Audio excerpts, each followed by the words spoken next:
nosso Deus. As crianças podem seguir para o cultinho e nós vamos mais uma vez voltar à carta de Pedro, primeira carta de Pedro, no capítulo 2 nós estamos, primeira carta de Pedro, capítulo 2.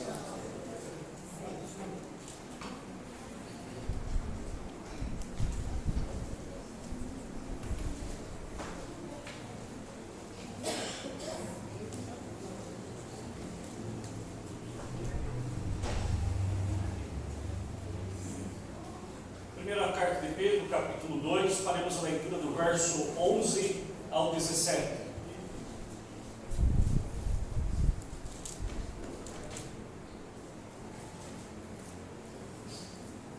Após a leitura, peço que os irmãos permaneçam com as suas Bíblias abertas, que assim nós vamos caminhando junto com o texto. Primeira carta de Pedro, capítulo 2, versos de 11 a 17. Diz assim o texto: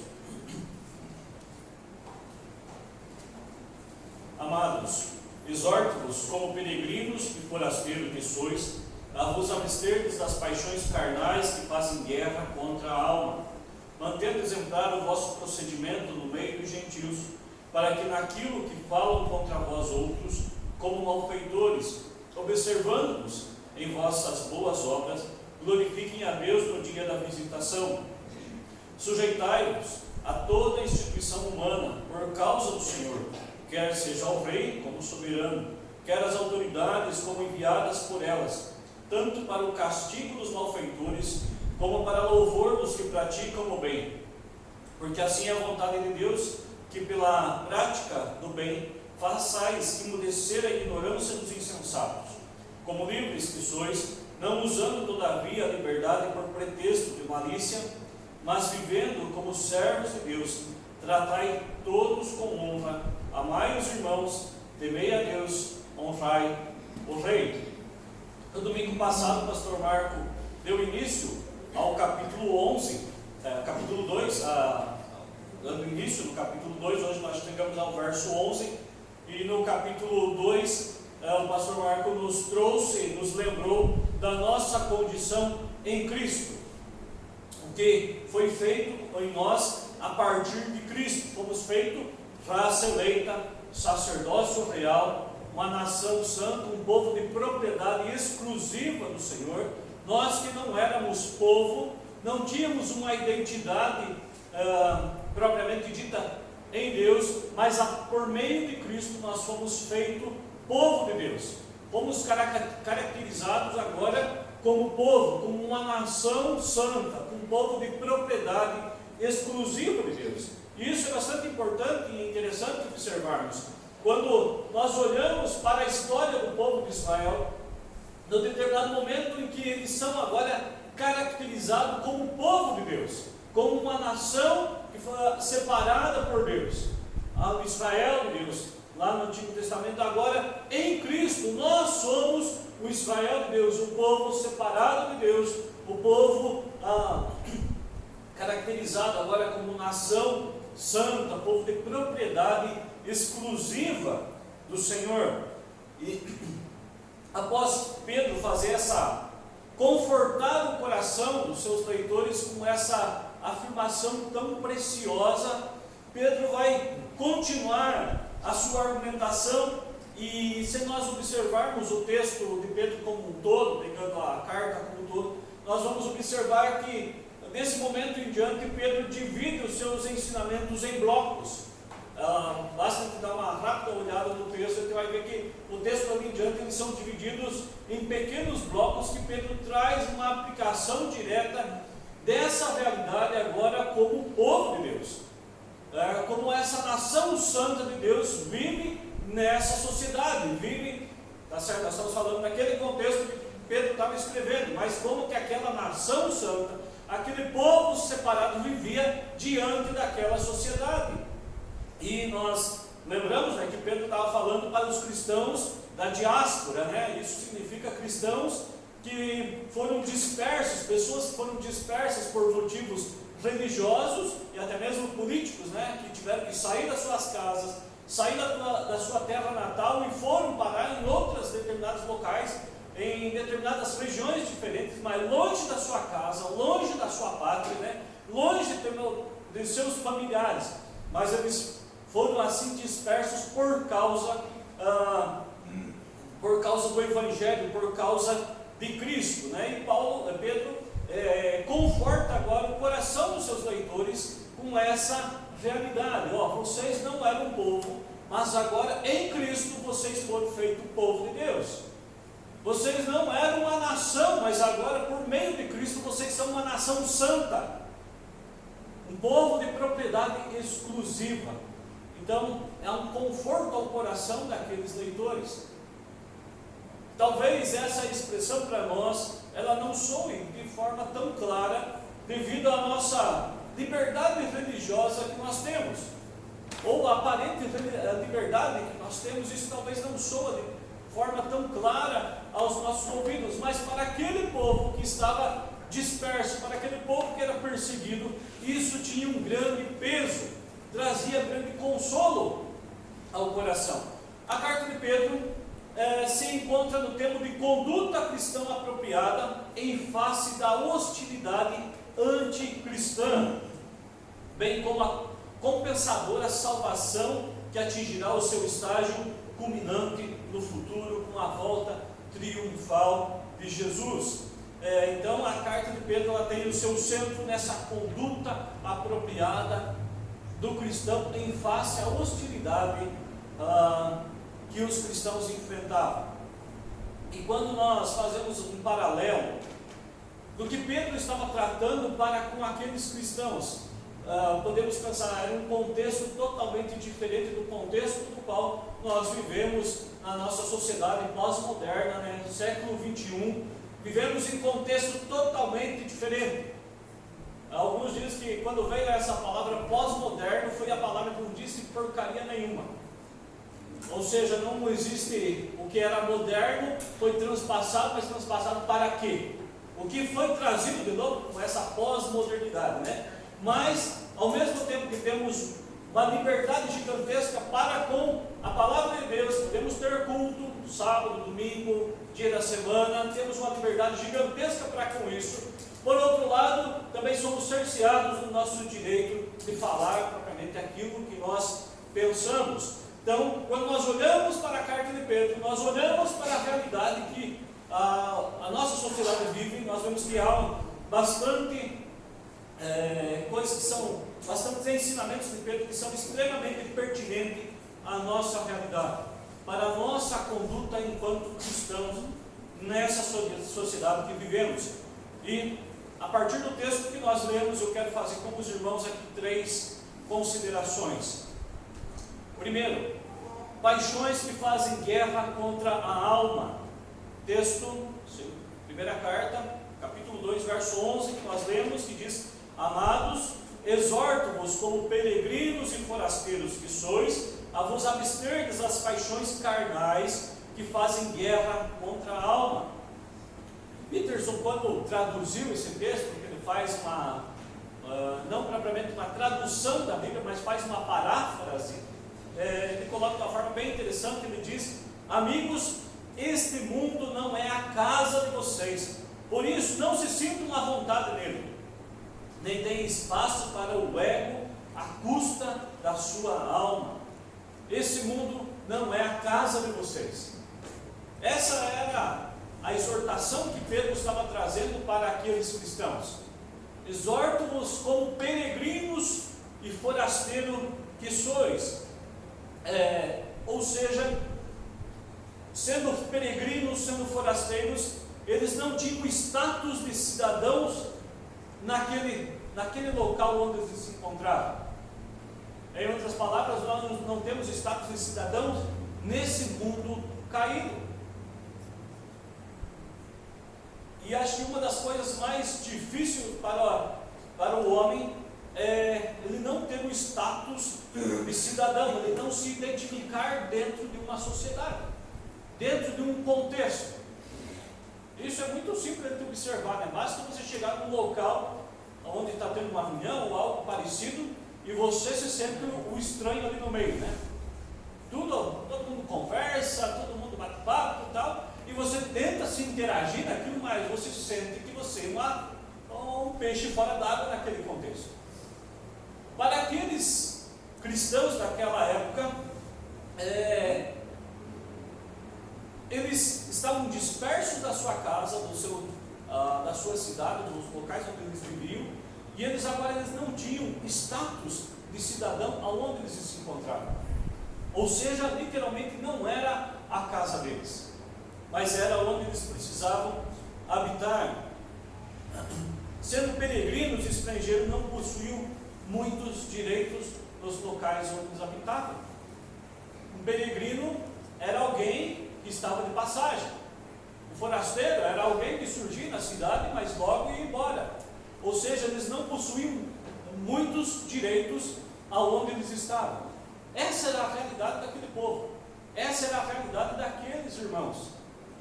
Eles não tinham direitos, viviam longe das suas casas, longe da sua terra natal. E Pedro está dizendo: exorta-os como peregrinos que sois. Esse local não é a casa de vocês, não é propriamente o lugar da sua habitação. Ou seja, é apenas uma habitação temporária. E o apóstolo Paulo também vai ratificar essa ideia lá na carta aos Efésios, no capítulo 2, quando ele diz, capítulo 2, verso 19, ele diz: assim já não sois estrangeiros e peregrinos, mas concidadãos dos santos, e sois da família de Deus. Paulo, ele ratifica essa ideia de que o cristão, ele é temporário nessa terra. Nós somos cidadãos na sociedade em que vivemos, mas somos cidadãos do reino de Deus. E Paulo traz também essa ideia aos Efésios, na carta aos Efésios: já não sois estrangeiros e peregrinos, mas sois concidadão dos santos. E ainda na primeira carta de Pedro, os irmãos voltam aí algumas páginas da Bíblia, primeira carta de Pedro, capítulo 1, verso 15 e 16, algum irmão lê por gentileza. Primeira carta de Pedro, capítulo 1, verso 15 e 16. Não sofra, porém, nenhum de vós como assassino. Está errado. Verso 15. É 1,15, né? Isso, 1,15. Pelo contrário, segundo é santo aquele que vos chamou, tornai-vos santos também vós mesmos em todo o vosso procedimento. Porque escrito está: sede santos, porque eu sou santo. Muito bem. Segundo é santo aquele que vos chamou, tornai-vos santo em todo o vosso procedimento.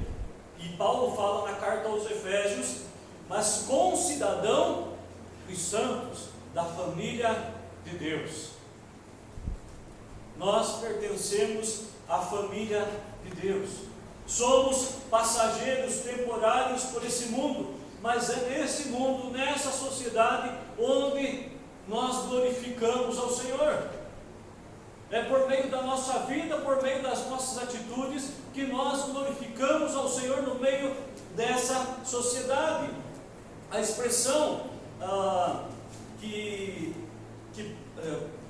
Pedro vai usar, que são crentes carnais, também ela é usada por Paulo lá na primeira carta aos Coríntios, no capítulo 3, verso 1 e 2, quando ele fala: eu, porém, irmãos, não vos pude falar como espirituais, e sim como carnais, como crianças em Cristo.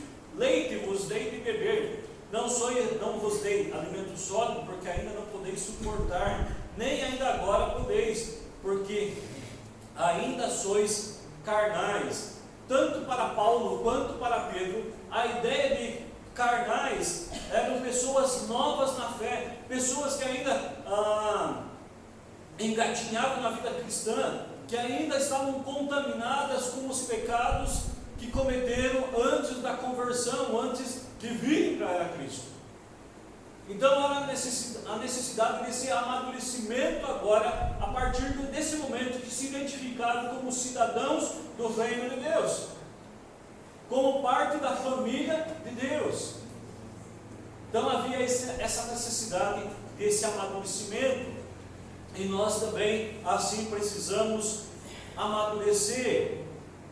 abandonar as coisas que fazem guerra contra a nossa alma. E Paulo também vai fazer uma lista lá em Gálatas capítulo 5, verso 19, quando ele diz: ora, as obras da carne são conhecidas, são prostituição, impureza, lascívia, idolatria, feitiçaria, inimizade, porfia, ciúme, ira, discórdia, dissensão, facção, inveja, bebedice, glutonaria e coisas semelhantes a estas, a respeito das quais eu vos declaro, como já outrora vos preveni, que não herdarão o reino de Deus os que tais coisas praticam. Tanto Pedro quanto Paulo exortam, alertam quanto à prática dessas coisas que fazem guerra contra a nossa alma. E nessa carta, essa parte dessa carta, Pedro exorta aqueles irmãos para que se afastassem dessas coisas, deixassem essas coisas, para que então assim glorificassem o nome do Senhor no meio da sociedade, no local onde eles estavam vivendo, ainda que fossem temporários por aquela região, ainda que fossem peregrinos, ainda que estivessem de passagem. O nome do Senhor deveria ser glorificado através das suas vidas. O nome do Senhor deve ser glorificado através da nossa conduta, das nossas ações diante da sociedade. Como eu disse, hoje não enfrentamos uma perseguição contra a Igreja de Cristo, mas somos cada vez mais cerceados do nosso direito de falar abertamente sobre aquilo que nós entendemos que é certo e que é errado. Em alguns casos nós tentamos até mesmo nos silenciar diante de algumas situações para não criar atritos, não criar inimizades ou não criar desavenças. E eu acho muito interessante que quando algo que é pertinente à religiosidade é blasfemado, é ironizado, né? Vira piada, vira chacota, aí você vai para a mídia, né? Isso é liberdade de expressão. Nós temos direito a falar aquilo que nós pensamos. Porém, se nós nos manifestamos falando a respeito do pecado e pontuando aquilo que nós entendemos que afronta a palavra de Deus, aí se torna intolerância, né? Então, os cristãos são intolerantes, os evangélicos são intolerantes, né? E assim por diante. Então, de certo modo, o nosso direito de expressar aquilo que pensamos vai sendo cerceados. E nós, na ideia de sermos politicamente corretos, vamos entrando nessa e em alguns momentos vamos nos silenciando diante daquilo que nós vemos que afronta a palavra de Deus, daquilo que blasfema contra o nome de Cristo. Porém, nós estamos no meio dessa sociedade, é no meio dela que nós glorificamos a Deus. E quando nós olhamos para Cristo, Jesus, todo o seu ministério foi no meio das pessoas marginalizadas, as pessoas que não eram dignas de estarem entre os santos, e era no meio dessas pessoas que Jesus estava. Também Jesus estava com aqueles que se consideravam os doutores da lei. Jesus debatia com esses caras, mas era na convivência com as outras pessoas que Jesus mostrava o reino de Deus, apresentava a elas o reino de Deus. E a segunda consideração que nós fazemos, o proceder que glorifica a Deus. Voltemos ao texto, 1 Pedro, capítulo 2, verso 12. Diz lá: mantendo exemplar o vosso procedimento no meio dos gentios, para que naquilo que falam contra vós outros, como de malfeitores, observando em vossas boas obras, glorifiquem a Deus no dia da visitação. Tem um camarada, Robert Gruden,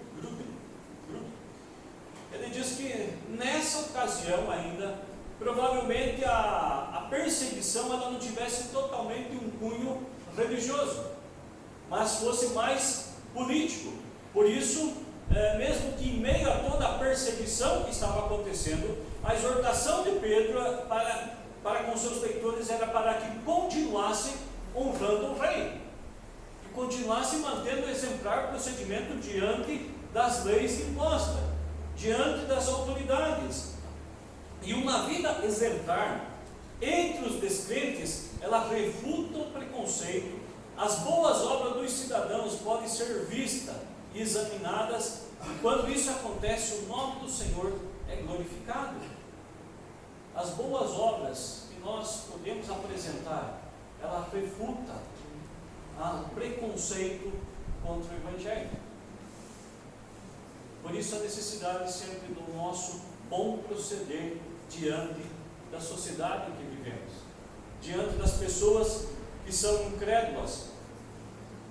E eu acho interessante, os crentes mais com a longa caminhada vão lembrar disso, né, que antigamente, né, uma pessoa que era crente, todo mundo sabia que ela era crente, e era o tipo de pessoa que você sabia que não ia poder contar piadas imorais perto dele. E se tivesse uma roda de conversa, e se a pessoa estivesse no meio dessa conversa, as piadas imorais ficavam de lado, não eram contadas, porque ali tinha uma pessoa que era crente. Também ser crente era sinônimo de honestidade, né? Era o cara que não podia contar piadas imorais para ele, mas era o cara que podia ser colocado para trabalhar no caixa, né? Havia responsabilidade. Infelizmente, nesse sentido, nos últimos anos tem mudado drasticamente, né? Quando nós olhamos para o cenário político, né, temos lá a bancada evangélica, né, que isso é terrível, a gente saber que tem um grupo lá que se declara cristãos, que se declara como bancada evangélica e que comete os mais absurdos no meio político, envergonham o Evangelho, envergonham o nome de Deus. Infelizmente, muitos cristãos têm se portado dessa maneira. Outros tanto que têm se utilizado dos meios, dos mais diversos artifícios aí para burlar as leis, né, burlar processo, numa tentativa de parecer bem diante da sociedade, diante das outras pessoas, né, mas que usam dos mais variados recursos que burlam o sistema. O bendito jeitinho brasileiro, né? Eu tenho um amigo assim, assim, assado, então eu falo com fulano, com ciclano, dou jeito em todas as coisas. Isso também, olhando para a palavra de Deus, isso é perverso, isso é pecaminoso também. Os fins nunca justificam os meios. A nossa conduta, ela deve ser sempre exemplar. O certo continua sendo certo, o errado continua sendo errado, o pecado continua sendo pecado. E é isso que nós temos que ter sempre em mente. Então, uma vida exemplar entre os descrentes refuta os preconceitos.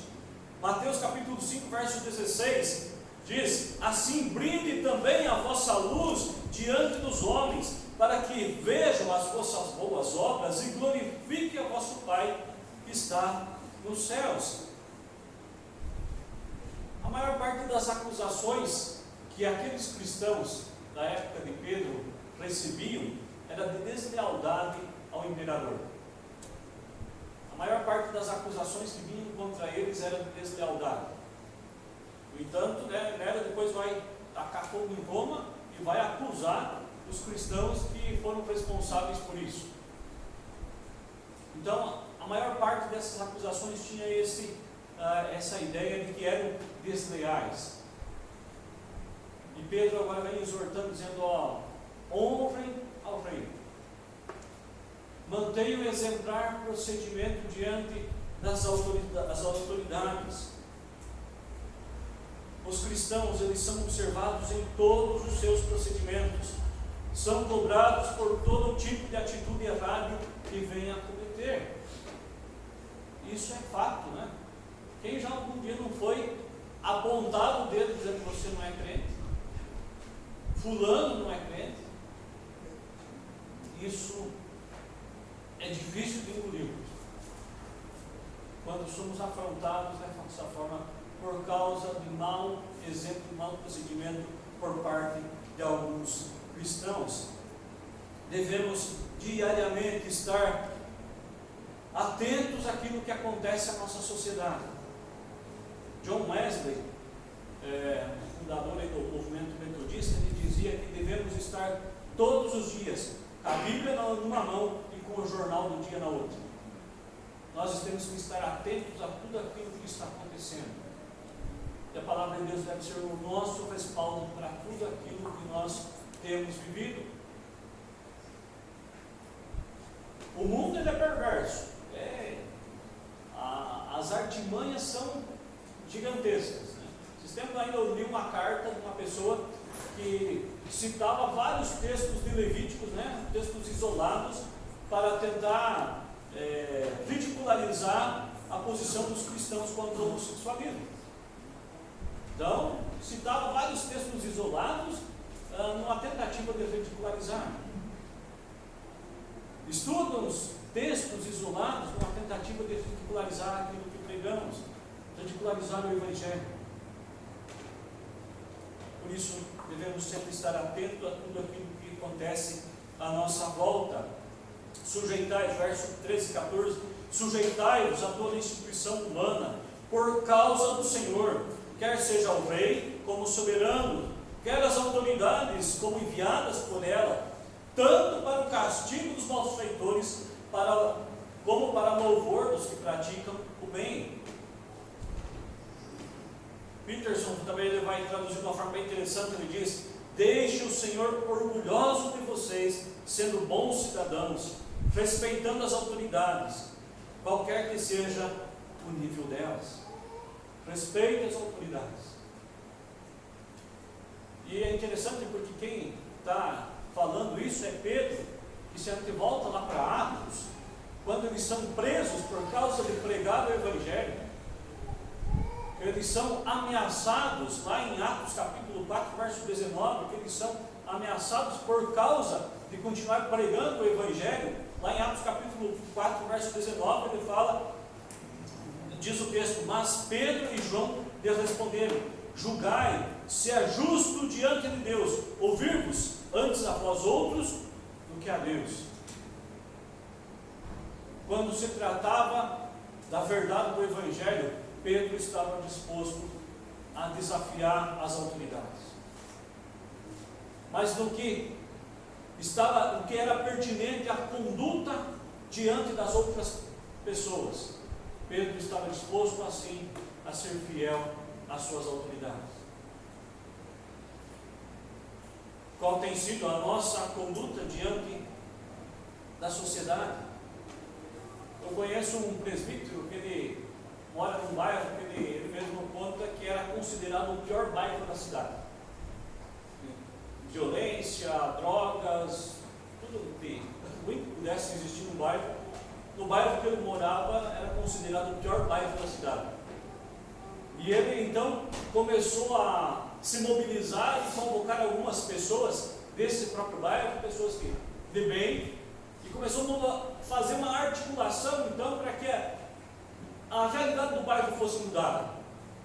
Foram buscando parcerias aqui, ali e tal, conseguiram instalar câmeras em todo o bairro.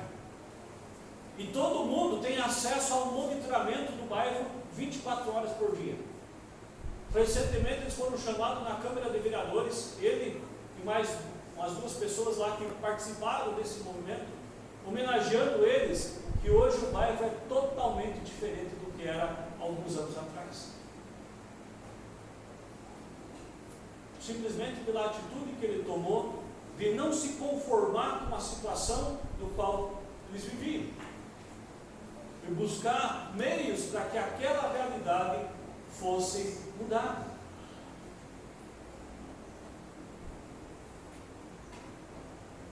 Devemos cooperar com as autoridades, sabendo que Deus permitiu a existência delas, para que nós também tenhamos os nossos direitos garantidos diante dos demais. Devemos exercer os nossos direitos, exercer a justiça social. E por fim, terceira consideração que nós fazemos, a prática do bem. Verso 15 e 16, que nós já lemos: porque assim é a vontade de Deus, que pela prática do bem façais emudecer a ignorância dos insensatos, como livres que sois, não usando todavia a liberdade por pretexto da malícia, mas vivendo como servos de Deus. pela prática do bem, façais imudecer.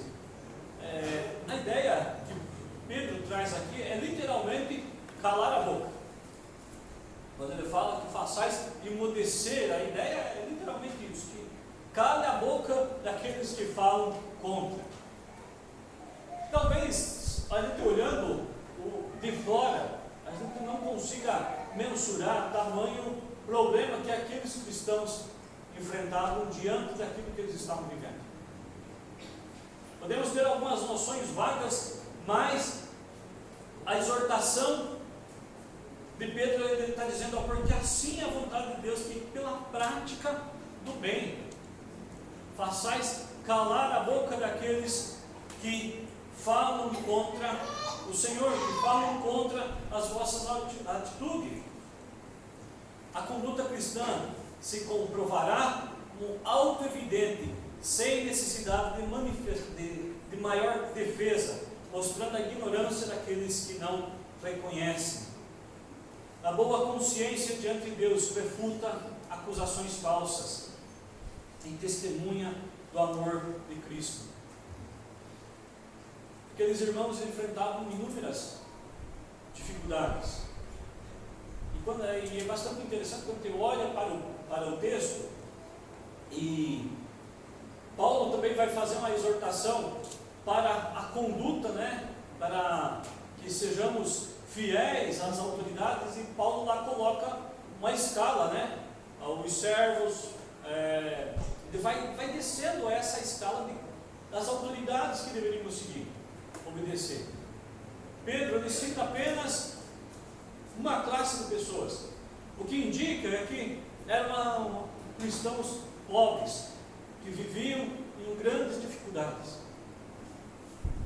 que não havia necessidade de citar outras classes, porque não havia dentro daqueles irmãos, mas que pela prática do bem o nome do Senhor fosse glorificado, que pela prática do bem os ignorantes fossem calados. Pergunta é como que nós procedemos diante das afrontas, diante da sociedade. Talvez a sociedade que nós vivemos hoje, Pedro estivesse fazendo esse discurso que ele fez lá atrás, talvez ele fosse tido como um herege, Ontem, até na nossa conversa aqui, falando sobre família, sobre relacionamento, foi várias vezes falado que hoje cria seus filhos para ser o presidente da empresa, que é para que tudo vá bem na sua vida, para que tudo dê certo. E às vezes os pais esquecem de dizer que isso pode em algum momento dar errado também. Em algum momento da vida as coisas podem sair dos eixos e não acontecer exatamente como foi planejado. E as frustrações virão. Mas é isso também que tem sido anunciado hoje como evangelho, que tudo na sua vida, a partir do momento da sua conversão, tudo vai muito bem.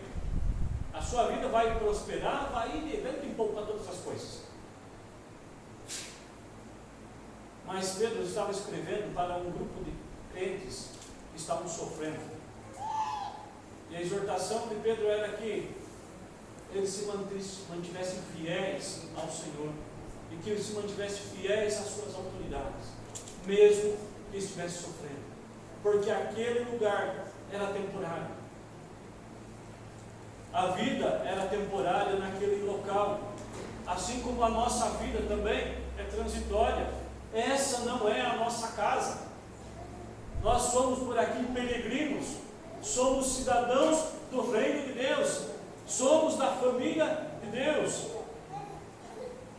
Gálatas capítulo 5, verso 13, Paulo fala: porque vós, irmãos, fostes chamados à liberdade, porém não useis a liberdade para dar ocasião à carne, sedes antes servos uns dos outros pelo amor. É interessante que Paulo aqui lhe chama a essa realidade, que em Cristo nós fomos feitos livres. Nós não estamos mais debaixo da condenação do pecado, mas ao mesmo tempo que somos livres, somos servos uns dos outros. Somos livres em Cristo para vivermos em liberdade de consciência, Ainda que o mundo nos afronte, em Cristo estamos seguros. Ainda que sejamos afrontados, em Cristo nós temos liberdade de consciência.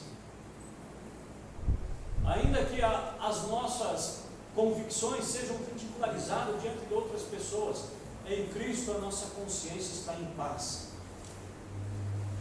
Como já falei em outra ocasião aqui, toda vez que a palavra de Deus é afrontada, quando a nossa posição em Cristo era afrontada, a afronta não é propriamente direto contra nós, mas contra o Senhor. A afronta é contra o próprio Deus. E isso eles fazem na ignorância dos seus pensamentos. Qual então é a nossa posição, qual é a nossa atitude diante dessas coisas? Dobrar os nossos joelhos e clamar pela misericórdia de Deus para com a vida dessas pessoas. Que assim como a sua graça um dia nos alcançou, que alcance essas pessoas também, e quebrando o coração delas, para que os seus olhos também sejam desvendados para a maravilhosa realidade da graça de Deus. Nós não somos chamados para um combate, para que, como se vivêssemos uma constante briga com as pessoas, daqueles que creem, daqueles que não creem, como se a nossa vida fosse uma constante guerra contra aqueles que não creem. Nós somos chamados para nos prostrarmos e clamarmos pelas misericórdias de Deus para com a vida dessas pessoas. Somos chamados para orar pelos nossos governantes, seja eles quem forem, que lá estiverem, vamos orar por eles. Quem lembra de Jeremias lá atrás, quando o povo vai para o cativeiro e vem alguns falsos profetas dizendo: esse cativeiro é de curta duração. Em poucos anos, pouco tempo, nós estaremos voltando para a nossa terra, voltando para a nossa pátria. Aí vem Jeremias com um balde de água fria dizendo: não, esse cativeiro não vai ser curto não. Vocês vão ficar aqui por 70 anos. Vocês não vão sair daqui antes de 70 anos. Mas a exortação dele é: constituam famílias, orem pelo rei, porque havendo paz na cidade, vocês terão paz. E quando ele está dizendo orem pelos seus governantes, orem pelo rei, ele está dizendo orem por Nabucodonosor, que era um tirano, mas era por ele, falando: se houver paz na cidade, vocês vão viver em paz, mas vocês não vão sair daqui antes de 70 anos. Qual é a nossa posição diante das nossas autoridades? Se elas têm afrontado a palavra de Deus, como Pedro faz lá atrás, lá em Atos, aí convém obedecermos a Deus. Mas enquanto elas não estão afrontando propriamente a palavra de Deus, nós temos obrigação de sermos submissos a elas. E Pedro conclui sua primeira parte desse bloco, como dizendo: tratai a todos com honra, amai os irmãos, temei a Deus e honrai ao rei. Quando resistimos às paixões carnais que fazem guerra contra a alma e mantemos o nosso exemplar procedimento diante das pessoas, o nome do Senhor é glorificado. Quando exercemos a nossa cidadania com dignidade, quando cobramos os nossos direitos, o nome do Senhor também é glorificado. Somos chamados para amar os irmãos, amar o próximo, que assim Deus também possa moldar o nosso coração a cada dia, diante da sociedade que vivemos, diante do cenário hostil para com a palavra de Deus, que nós possamos manter exemplar procedimento diante daqueles que nos afrontam, que não venhamos nos silenciar quando a palavra de Deus é afrontada. Não que você vai sair brigando com todo mundo, mas buscando sabedoria de Deus para apresentar uma resposta plausível para com essas pessoas, sabendo também que se a posição delas é essa, é porque ainda elas não conheceram da graça. Então vamos orar para que essa graça nos alcance, nos transforme eles tenham o mesmo privilégio que nós tivemos um dia.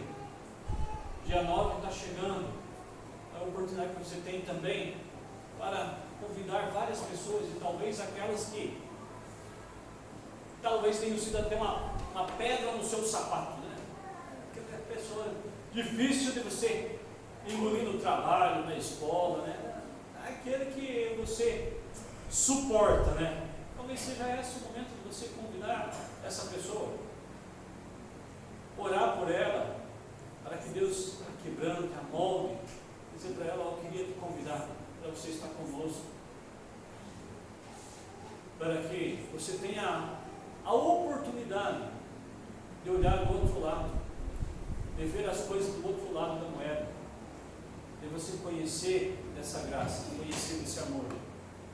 Que Deus assim trabalhe no nosso coração, Deus molde a nossa vida, que nós possamos ser bênção para a vida das outras pessoas que estão à nossa volta. Vamos orar? Baixe a cabeça. Pai, nós te agradecemos porque o Senhor nos fez povo, o Senhor nos deu uma identidade do Senhor. Tantas pessoas vivem nesse mundo sem uma identidade, sem saber propriamente o que estão buscando, o que estão vivendo. Vivem perdidos em seus próprios pensamentos, buscando respostas onde não há respostas. E nós te louvamos, Pai, porque o Senhor nos alcançou, nos transformou, desvendou os nossos olhos, ó Deus, e nós te louvamos por isso. Pedimos assim, Pai, por aquelas pessoas que afrontam o Teu nome, que nós possamos ser bênção para a vida dessas pessoas, que o Teu Evangelho possa chegar ao coração dessas pessoas, possa haver transformação, possa haver mudança na vida dessas pessoas, Pai. Tua palavra diz que há festa no céu quando um pecador se arrepende. Que assim, ó Deus, nós possamos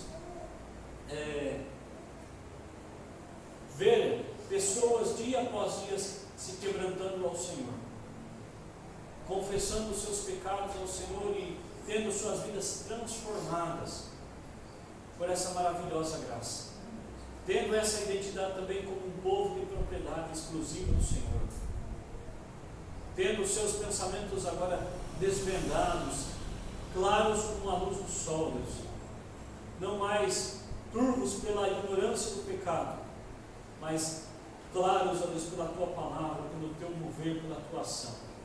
Assim nós oramos por essas pessoas, Deus. Oramos por aqueles que perseguem também tantos nossos irmãos espalhados pelo mundo, que sofrem com uma perseguição ferrenha, que são presos, que são torturados, que são mortos, Pai. Nós pedimos por esses que têm perseguido esses irmãos, que o Senhor os alcance, que o Senhor os molde, que a Tua palavra possa trazer transformação no coração de cada um. Assim nós oramos, assim é o nosso desejo, Pai. Assim oramos no nome de Jesus. Amém. Amém. Irmãos, que Deus assim nos abençoe. Então, lembrando, dia 9, né, o culto evangelista.